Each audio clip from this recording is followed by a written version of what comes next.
नमस्कार, आप देख रहे हैं माटी की आवाज न्यूज और मैं हूं आपके साथ ज्योतिका। आइए रुक करते हैं खबर की ओर। जयशंकर के बयान के बीच विपक्ष का हंगामा। शाह ने लताड़ा, बोले आप लोग 20 साल तक उस तरफ ही बैठे रहेंगे। लोकसभा में सोमवार को ऑपरेशन सिंदूर पर चर्चा के दौरान विदेश नीति को लेकर विपक्ष के सवालों का विदेश मंत्री एस जयशंकर ने जवाब दिया।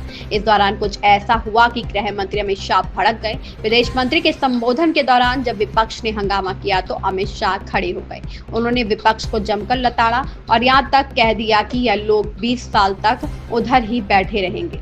लोकसभा में विदेश मंत्री एस जयशंकर ऑपरेशन सिंदूर और विदेश नीति को लेकर जवाब दे रहे थे, जब विदेश मंत्री ने कहा कि पीएम मोदी और राष्ट्रपति ट्रंप के बीच 22 अप्रैल से 17 जून के बीच कोई बात नहीं हुई। इस पर विपक्ष ने हंगामा शुरू कर दिया। विपक्ष के हंगामे के बीच गृह मंत्री अमित शाह खड़े हुए। उन्होंने कहा कि मेरी एक बात पर आपत्ति है कि भारत देश का शपथ लिए विदेश मंत्री यहाँ बयान दे रहे हैं। विपक्ष को उन पर भरोसा नहीं है, उनको किसी और देश पर भरोसा नहीं है। मैं समझ सकता हूँ कि उनकी पार्टी में विदेश का महत्व क्या है। इसका मतलब यह तो नहीं है कि पार्टी की सारी चीजें यहाँ सदन में आकर थोपे। भारत के विदेश मंत्री पर भरोसा नहीं करोगे?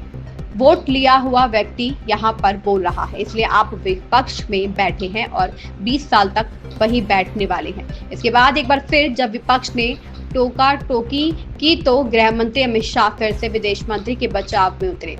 उन्होंने कहा कि अध्यक्ष महोदय को विदेश मंत्री को संरक्षण देना चाहिए। उनके स्पीकर जब बोले रहे थे तो हम पूरे धैर्य से सुन रहे थे। मैं बताऊंगा कि कितनी असत्य बातें बोली गई। उनके असत्य को हम हलाहल समझकर पी रहे थे।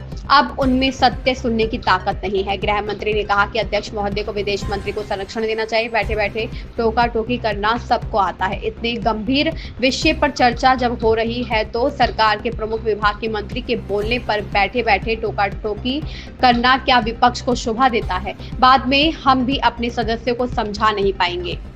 इस खबर में बस इतना ही। बने रहिए माटी की आवाज न्यूज के साथ।